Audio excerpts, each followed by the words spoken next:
All right, guys, so I am here with Drew Keese. Drew is someone who is a brother in Christ. He is someone I actually met on Facebook. We've maybe come across each other's paths one time before, maybe the GLS Summit. Yeah. 2015. I feel like I bumped into you then. But honestly, Drew is just this connection I've held on to, and I think he's kind of held on to this connection as well. It's been mutual. Just over the years, we agreed on something that we thought was, we agreed on a point about something that was contentious years ago. That's how we friended each other. And this relationship has stuck around, and we have had some back and forth over the years. We've had different conversations. We've had different points to exchange, but now I'm just here. I want to get to know Drew some more. So Drew, if you could tell us a little bit about your background, what it is you do, who you are, what's most important to you. Sure. Well, I guess educationally, when I first got to college, the thing that I wanted to do the most in the world, and something that is still kind of a passion of mine, was to write.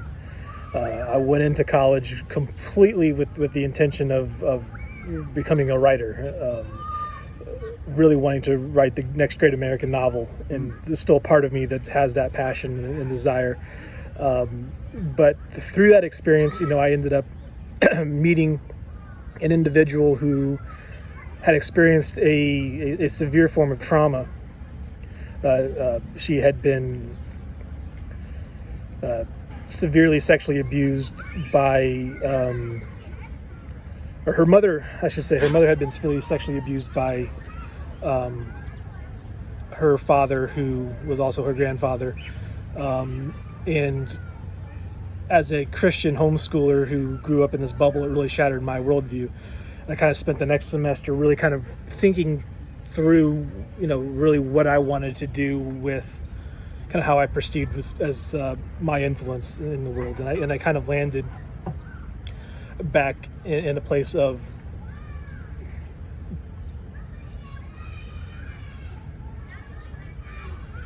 psychology and human services, and because I had formed a mentorship type bond with one of my psychology professors, who just so happened to be a pastor at a local church, that just seemed like a good landing spot for me. And so I began taking human service courses, ended up getting my associate's degree in human services, went on to Trine University, got my bachelor's in psychology, then stayed with Trine, got my master's in criminal justice and forensic psychology.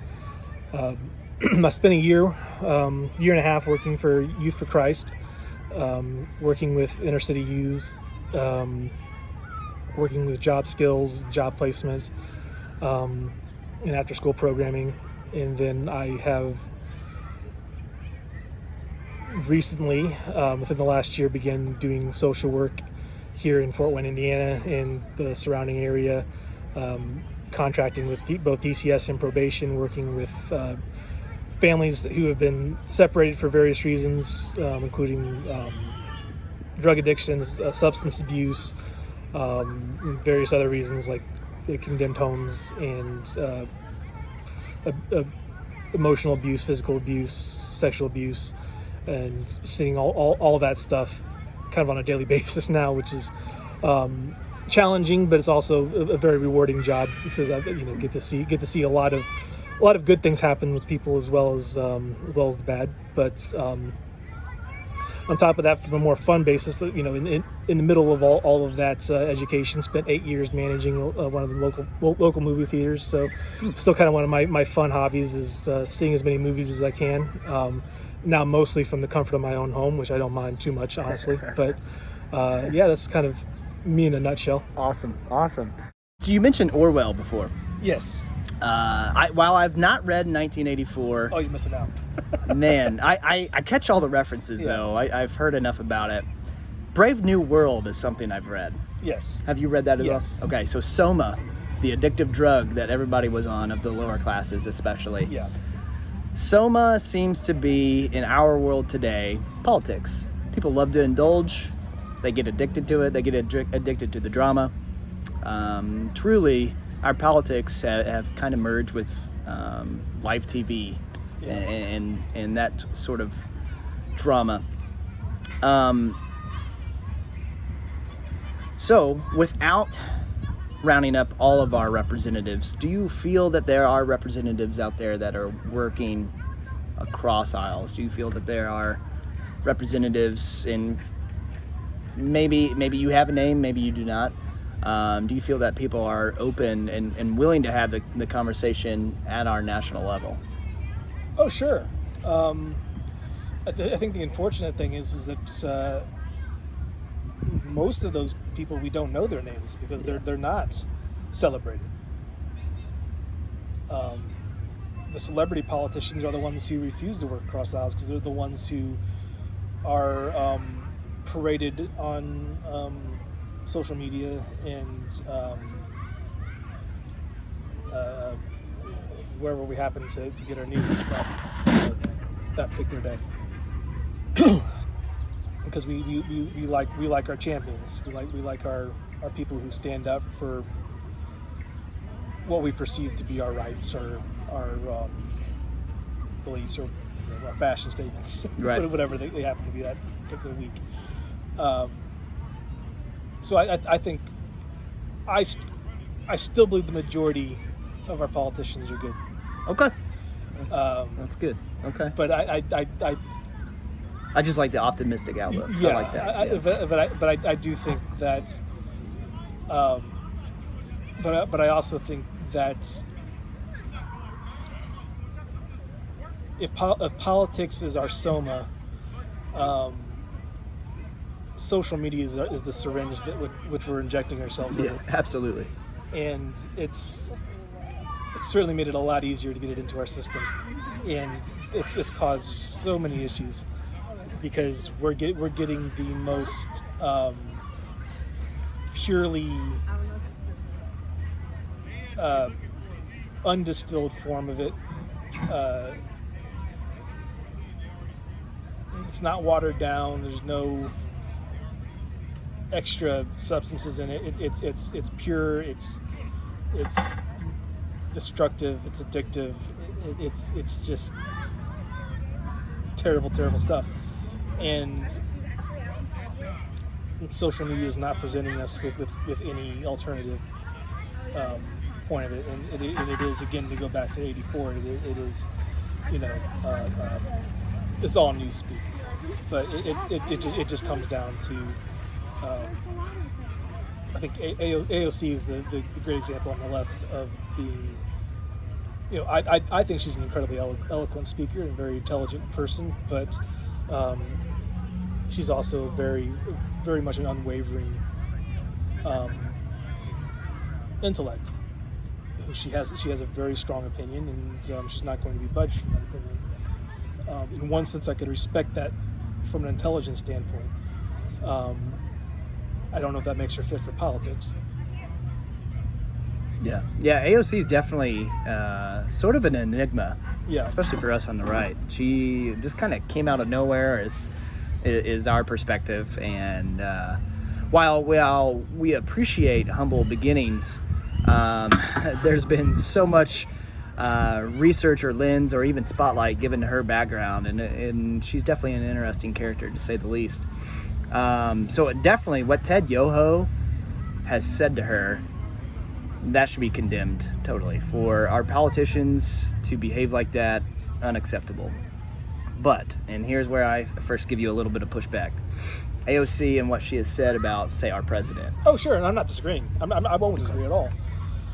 Sorry, I didn't mean to cut you off. Oh no, you're good. Yeah, go ahead. Yeah, I'm that's what I'm saying. Is like I don't find much agreement with AOC politically. But I just find her to be more intellectual than I think most people give her credit for. Okay. But I do just think that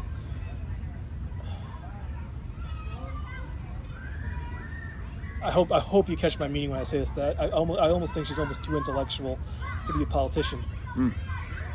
because intellect makes compromise very difficult. Man, hey, I understand that totally. I understand what you're saying anyway. All right, so we've talked about how division and lack of compromise is definitely an issue in modern day America. What do you feel about the health of the American church? I've mentioned we're both Christians, and I feel that this issue is pretty related to the issues we see in America. That's my take. What do you think? I guess before I go off of that topic, I mean, what's your denomination? I mean, I'm non-denominational, and I didn't want to step out of bounds on anything I said. No. I'm definitely not going to get upset over picking choice theology. Yeah. But I guess my take on it is we've got churches. In fact, we're in the city of churches right now, right? Fort Wayne, Indiana. We got over. The number was like 100 churches just in the downtown area, or something like that. So I feel like we definitely have a plethora of options. We've got definitely variety in theology, variety in scope of Christians, definitely a variety in demographics. But with all that still being said and acknowledged, I feel that the American church, almost as general and as big as you can make it, seems to be having some issues that are contributing to our divisiveness in America. What do you think? Absolutely. And I think this relates a lot to. I think this is a good time too to kind of because I didn't mention. Well, I kind of mentioned the racial issues when I talked about the biggest issues facing America, but I think this is really where the health of the church comes in to where we're at as a nation, because I think because there's been a lot of talk about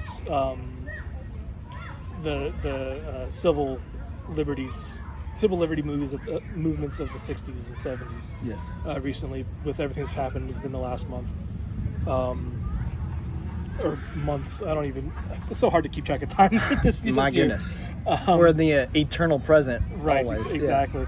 Yeah. But the one thing that has been the biggest sticking point for me within this, and I think has caused the most division, I think even where me and you may have had some miscommunication, has just been the seemingly absent presence of the church within the conversation of racial equality in the country.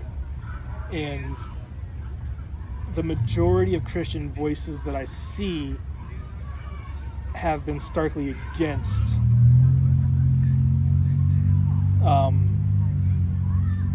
any of the movements that have been out there. And setting aside, or I guess putting it up, let's put it on Front Street, Black Lives Matter as an organization. They stand for some stuff that's highly questionable and suspect. I wouldn't give them a cent until I saw every receipt. But that being said and out of the way, I do believe they deserve a seat at the table of social discourse and deserve to be heard in a way that's not just dismissive. And I was pretty angry, to be frank, about how quick Christians were to dismiss complaints from the African American community about their concerns about racial injustice in this country, instead of listening and digesting and figuring out what was happening. So that's part of, where the church, part of the problem that I've seen with the church. So how it relates to the health of the church is that I think they are very much into political. Sorry, I'm being distracted. I know. I'm actually distracted by what I'm hearing too. Yeah, they're very much into pursuing political strength, political power, and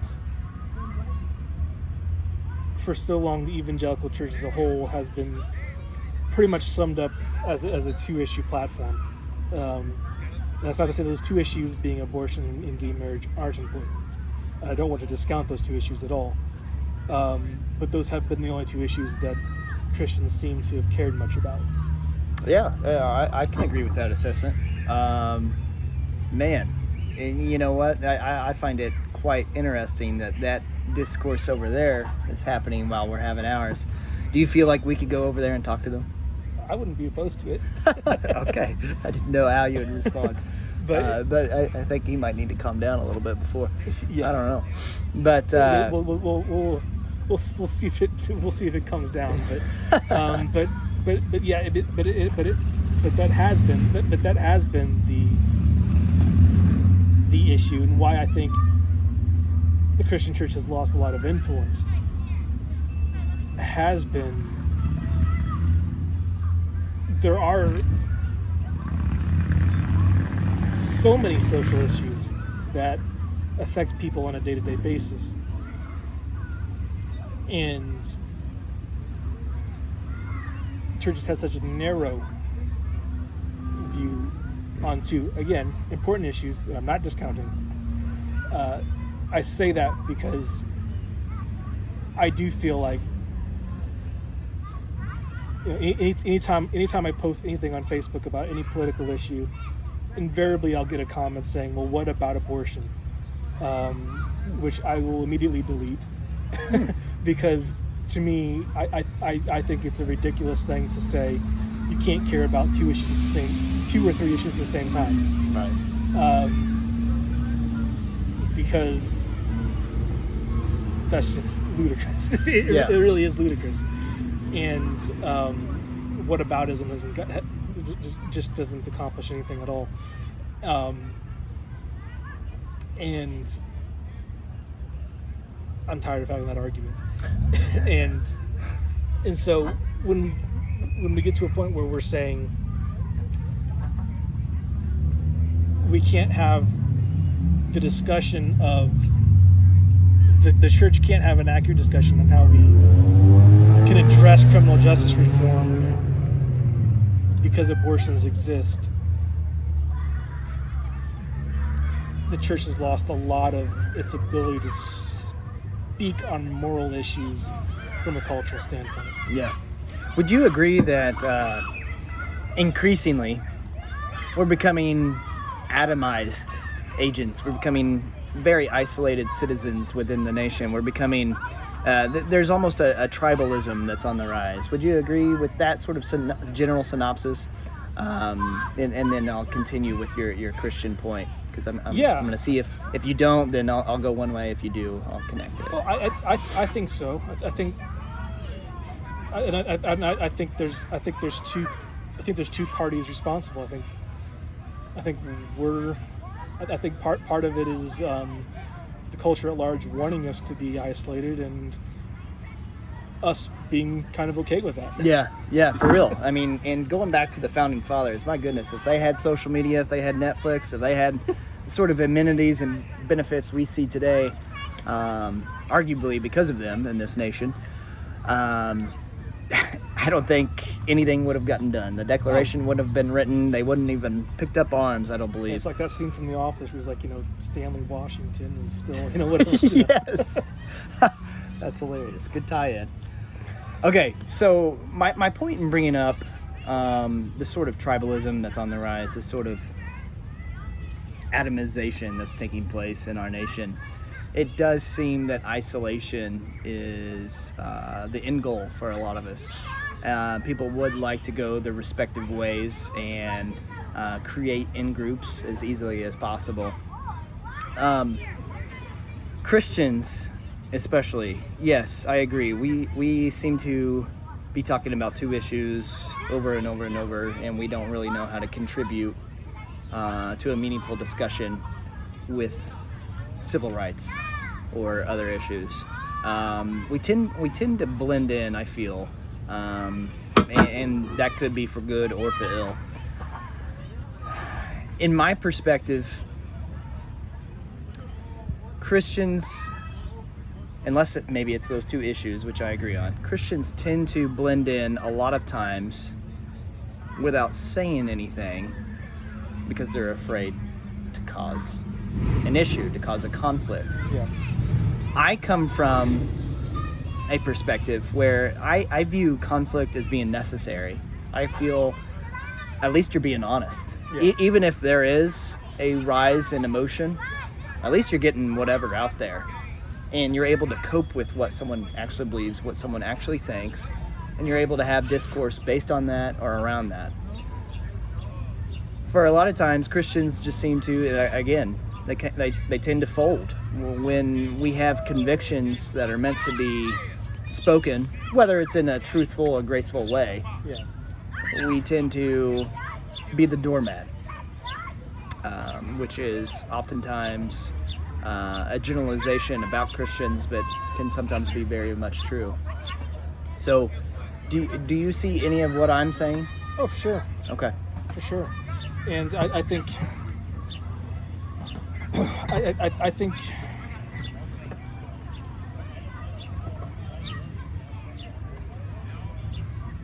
I'm definitely still speaking in general terms. yeah, So it's hard to wrestle with. and I think there's maybe that behavior doesn't necessarily need to change, but our intentionality about it needs to change some more. So I think there's a time and place for doormatness with intentionality,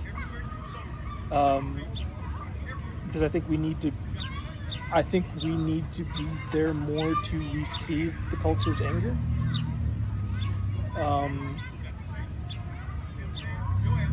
But I also think we need to also be there more to speak the heart of God into situations as well, which sometimes means speaking angrily. Yeah. Because God does both. God takes anger. God is not offended when we pray angrily. Yeah. Lord knows I do it quite often. But He also has returned the favor. So. But like you said, it doesn't mean lying down in the face of opposition. But I think being prayed up, for lack of a better phrase, in entering into situations knowing that we're going into a situation where we're not our beliefs aren't necessarily welcome, but we want to allow them to feel as if they are heard and that we're not shutting them down. Because the quickest way for people to not listen to us is to not listen to them. And I think sometimes that's our first reaction, is to say, because a lot of it's kind of it's a very old school Christian mentality of thinking that if I hear an unbeliever's point of view, it's somehow I somehow run the risk of losing my faith. Yeah, like catching it, like it's contagious. Right. Yeah. I have to wear my unbeliever's mask, or stay 6 feet away. So spiritual distancing. Yeah.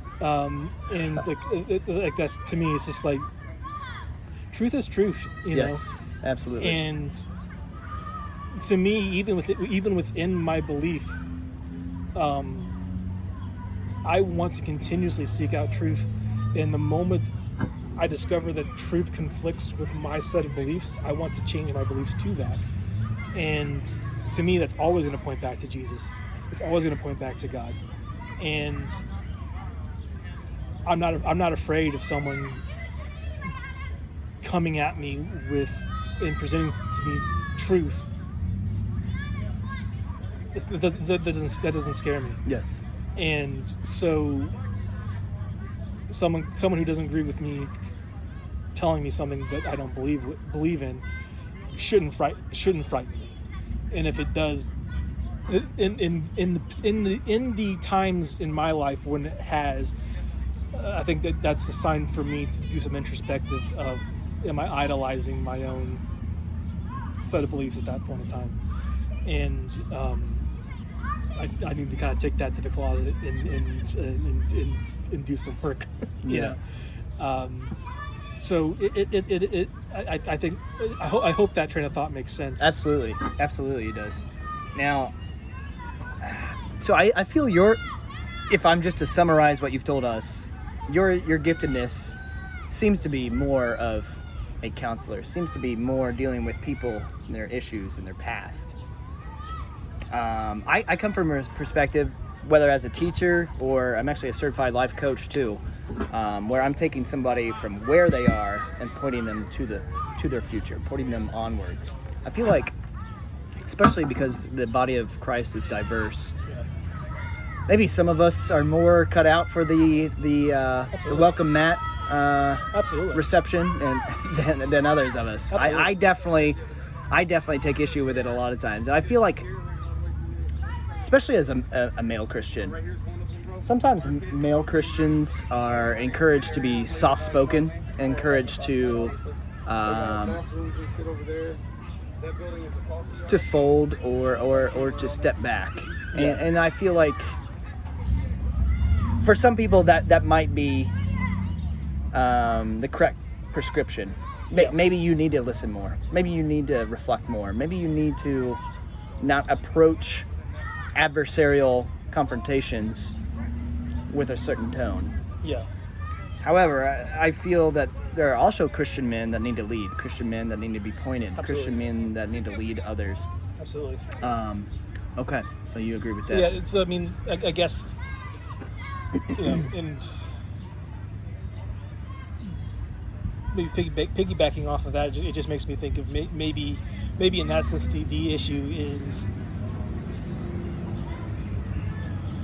And this is something that I struggle with a lot, is just the individualism that we deal with, and it's muddy. Yeah, and it's so hard because I am through and through a Western, person. I'm as American as anybody, and it's so easy to not see Christianity as an us thing, and to see it as my ministry instead of our ministry. Yeah. Because it's very difficult to see really how what I do intersects with what you do. It's difficult. Yeah. Yeah. It definitely takes some wrestling, I think. Yeah. And so, and I think that's where the Christian, the unhealth of the American Christian church comes into I think my personal story is just, man, we're so individualized that it makes it really, really difficult, because we do want to become all things to all people, and we end up just burning ourselves out real quick. Absolutely. My view of the Christian church and its health is it tends to offer its own members, its own congregations, a catch-all, to use your phrase earlier. It tends to offer one formula, one solution, and it's meant to just work for everybody, no matter your background, no matter who you are, what gender you are, anything along those lines. And I think that's honestly a part of the disconnect that the world is seeing. We've got so many people that are encouraging, for example, my example was encouraging men to be soft-spoken. Some men need to challenge things. Some men need to lead with authority. Some men But that's, again, not all men. That's just one example I'm pulling out. Well, and this was something that I struggled with a long time in my church life, was that I don't have a very real spiritual connection with music. And for a long time, I thought that made me a terrible Christian, because every Christian around me, because I grew up in an Assemblies of God style church, and every Christian around me was just like, the worship session, that was like, oh my word, this is the greatest thing ever, and tears were flowing and people were dancing and going crazy, and I'm like, this does nothing for me. Yeah. Like, I'm not feeling it. And it's like, man, do I even know God? Do I even know anything this is about? And it took me a long time to realize, like, you know what, this is just not how I'm built. This is not how God built me to connect with him. And it wasn't until probably within the last 5 years that I found a church that was a little bit more built around deeper sermon based Bible study sermon series, and I don't say that to criticize a more music based ministry, because I think that really does feed people. Yeah. I'm not one of those people. Right. It's just like, some people love seafood, some people don't. It's okay. Yes. Amen. And that's why that's not to say that some theology is right and some theology in that there's not a right and wrong theology, but there isn't a catch-all one way to communicate with God. He knows how to communicate with each of us in a personal, individualized way. Yes. Because he's not boring. Yes. Yeah, absolutely. Good points. Yeah, I remember specifically, I was a sophomore in high school. For the first time in my life, I was invited to CIY. Now, I wasn't big into the youth group, and I was a Christian. I preferred to go to the adult services. So youth group, to me, in my elementary years, it was definitely something to participate in. But as I got into high school, definitely I was not a part of any high school youth group. But I was invited to go to CIY, and I remember being shamed for not raising my hand during worship. Why aren't you raising your hand? No. What? Yeah, been there. Oh my gosh. But anyway, and in fact, now I'm going to try to get more specific. If in my assessment of the American church, it seems to be, in my eyes, more leftist in its ideologies that it embraces. It claims to be right on a lot of issues, and I am politicizing it. Sure. But I feel that worship it has become all that it's about. We've got, while I appreciate the music and the lyrics of a lot of these groups, but we got like Hillsong, it like everybody's about that. It seems like there are whole droves of Christians or people checking out at church, and the theatrics of worship is a reason to accept or dismiss the church. This showmanship, this inclination to be about show instead of content definitely seems to be on the rise. And I pair it in my assessment with this accepting of everything because we don't know how to talk about specific issues. Yeah. And to me, it all paints one picture. And in my mind, I tend to label myself as a Christian conservative or conservative Christian. In my mind, the how I organize those words doesn't matter. But I tend to see that there's definitely trends that, in my mind, relate to leftist ideology that the church is embracing. The church hardly ever speaks out on politics unless it is, say, gay marriage or abortion. Yeah. But more and more, we've come to fold on these issues, I feel, too. For example, observing our history, our rich political church history. We had ministers who are openly condemning or promoting movements within America or even abroad. In fact, some of my work, my capstone course at IU for my history degree, I zoomed in on 3 American preachers who were speaking to their congregation and condemning what the French were doing in the French Revolution. Just this sort of atheistic tendencies and outright secularist movements that were really embraced during the French Revolution. I don't know if you're familiar with the French Revolution. There's sort of, there's taking of church property. There's renaming and recategorization of the calendar. For today's Friday, I forget what Friday was during the French Revolution, but there was like an honesty day, and you had to exhibit certain virtues. Virtue signaling, I think, literally got its rise in the French Revolution in my eyes. But it seems to me that Christians would not speak out on social issues, not be involved, not meet someone face to face in the issues that they're dealing with, and they seem to prescribe a formula for everything. And it's just like pray more, raise your hand and worship. It's just so, it's such an insult to the individualism that we were talking about that is muddy, that is harder to deal with. And I think that's where actually the church can sometimes really mess up with people, is not taking people as they are on a 1-by-1 ratio. Well, I mean, I would agree with you that this, when we look at the two issues, there has been some folding there. I think it's real easy to fold on your issues when there's only 2 of them. And you don't actually have the gospel basis, the gospel foundation for why those issues are issues in the first place.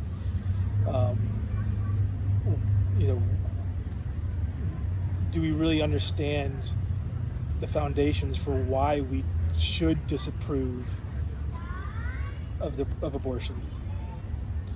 Do we really have an understanding of why, from a gospel basis, why we should disapprove of gay marriage? Or do we just disapprove of them because we were told we ought to? And if we were just told we ought to, from a logical standpoint, when we look at it and turn around and says, well, why ought we? I don't know. I guess maybe we shouldn't. It's a logical conclusion to say, well, I guess we shouldn't, because we haven't been taught otherwise. All the logic points the other direction. Honestly, there are some logical leaps that have to be made if you're not actually taught the foundations of the faith. So it's difficult for me. It's difficult for me to come down too hard on churches who simply haven't educated their congregations. Man. And that's putting it as delicately as I can. The gospel just isn't being preached.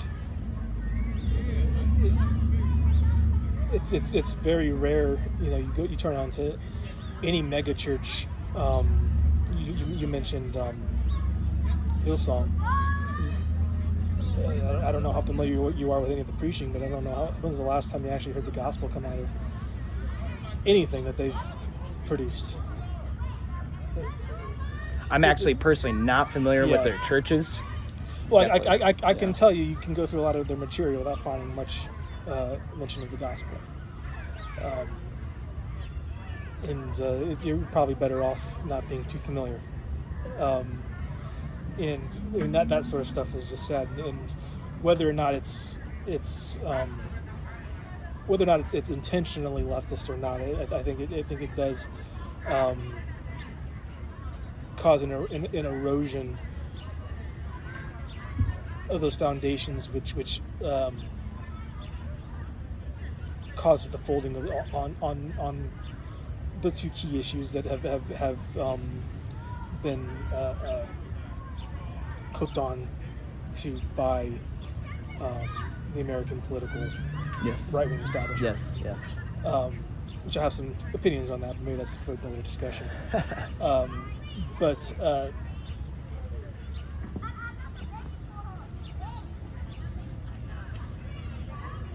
anyways, I'm trying to regain my train of thought after that.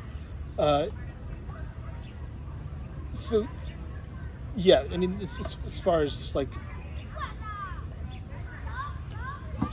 where the church culture is going in its total erosion, in its acceptance of almost everything. I don't have an issue with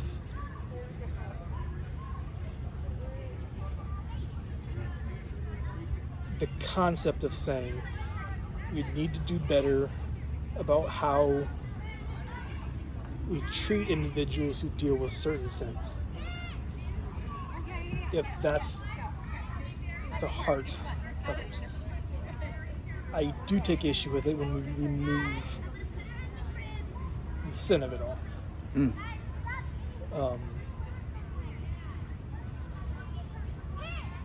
I think we've overcorrected because for a long time we've treated sexual sin as being the worst possible thing a human being could ever commit,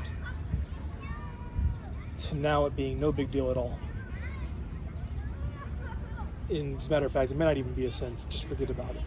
It's okay. Everyone struggles with that. It's all right. Lying, though, that's a real issue. Don't lie. Don't lie about it.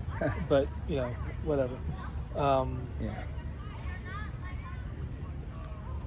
So, again, pendulum swing is just a huge issue. Yeah. So calling sin is the issue of the day, and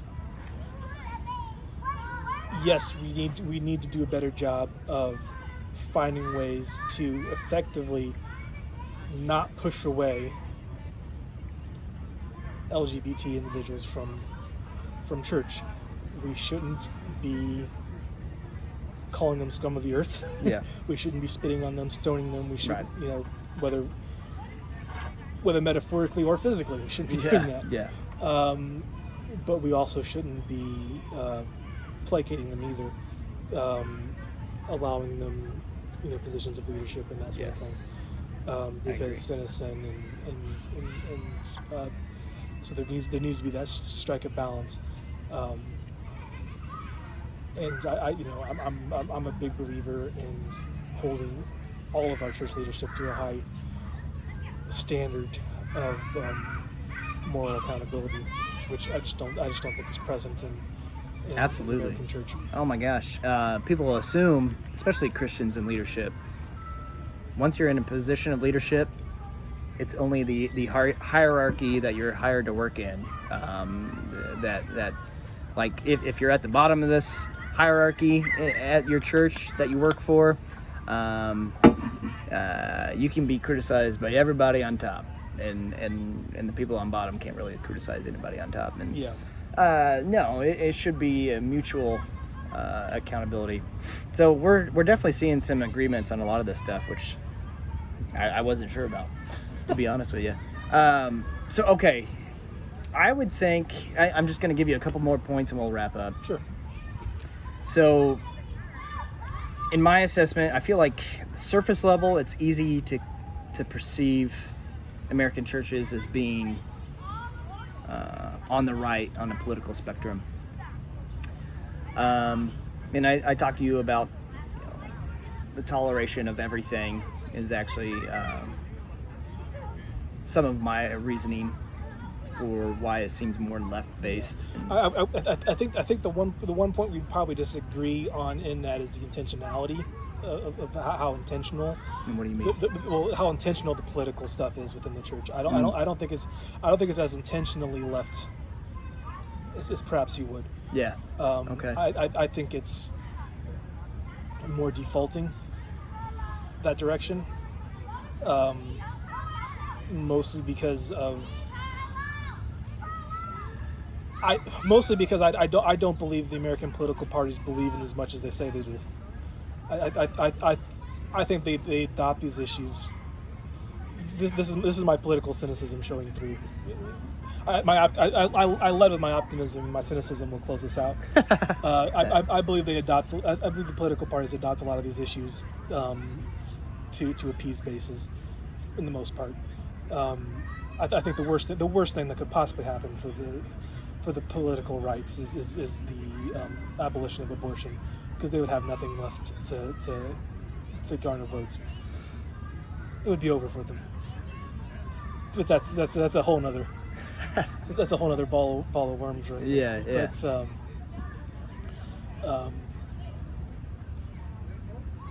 But I think a default's left once the gospel erodes. Yes. Because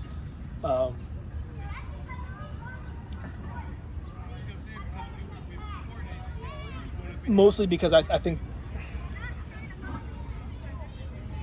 I have a lot of empathy, I suppose, for a leftist worldview, because logically speaking, if you remove Christ from the equation, it's the thing that makes the most sense. And so I think that's why I empathize with it just as much as I do. Yes. If I can interrupt you just on that point. Absolutely. I saw a meme the other day. So I'm friends with a couple leftist people, and she was saying it providing healthcare, taking care of people, not condemning someone because of their sexual orientation. These things shouldn't be drawn up in party lines. This should just be human. And I totally understand what you've just said, that if you remove Christ from the equation, what leftist people tend to do is solve societal issues on a large scale, a very large scale. And I think a lot of times what I view as hippiedom is actually them trying to be compassionate and seeing injustices. I feel like they have a closed lens or definitely a lens that's not always realistic. But I totally understand that statement, and I'm glad you made that statement. Yeah, well, that's Nietzsche and Karl Marx, and that's everything they ever said about Christ as well. Where it's like, essentially, everything that Nietzsche believed in could be about Christ could be summed up in that. His Übermensch was that he found that concept so fascinating. What was that Superman? The perfect human, and how can we create that in quote unquote reality? Because obviously he didn't believe that Jesus was an actual figure, and how can we recreate that? And then Karl Marx took that a step further. How can we apply that to everybody? In a society? And so to me that. And so, and so it does kind of it does take on just that extra level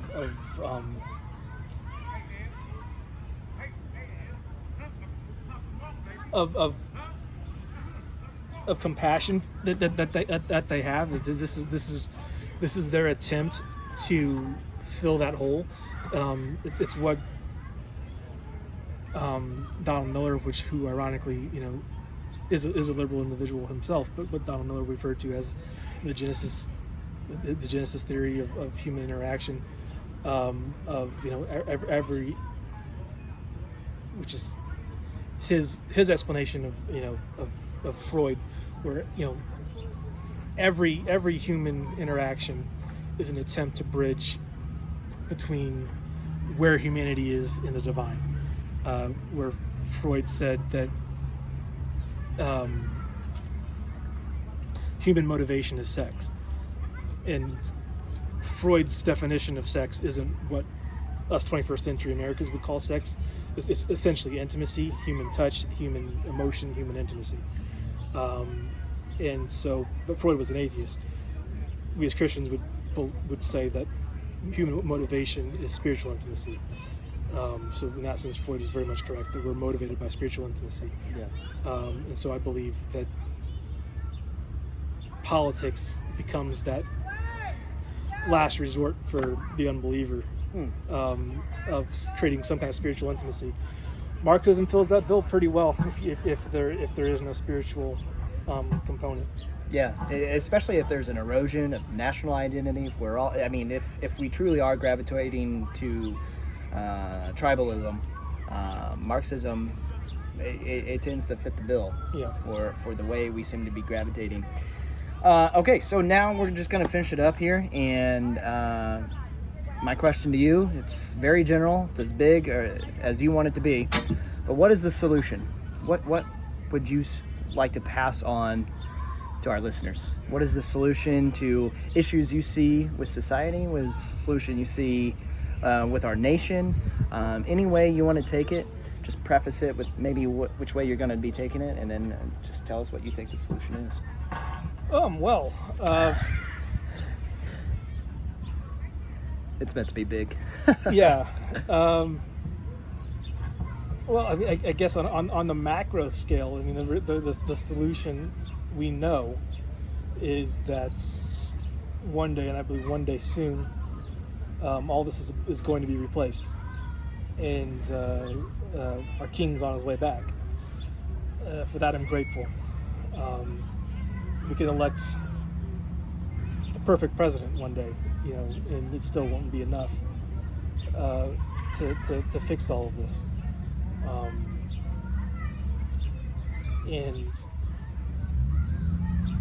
But our king is on his way. He's bringing down a new heaven, new earth, and that will solve a lot of these issues. It'll solve all of them. Yes. He's taking care of us. He's preparing that place for us now. Yes. And that gives me all the hope in the world, and it keeps me going. On the micro level, what we can do is, I think, be quicker to listen.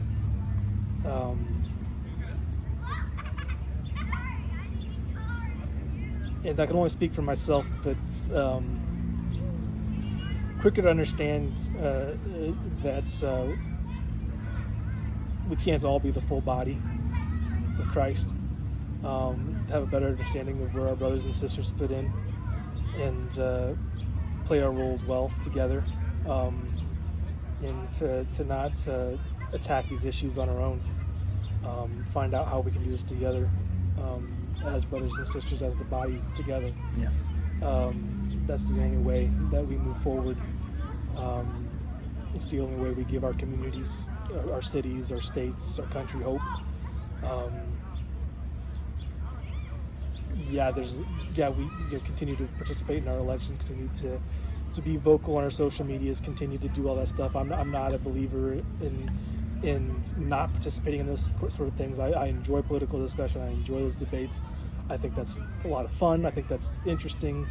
I find all that stuff absolutely fascinating and riveting. But at the same time, I think it's a matter of finding the common ground, and if you can find a conversation like this, take advantage of it. Yeah. So I mean, my thing is like, dude, I'm so thankful that you've invited me to do this, because this is it. This is the solution. And I didn't even think it was a big deal. You know, I appreciate that. Yeah.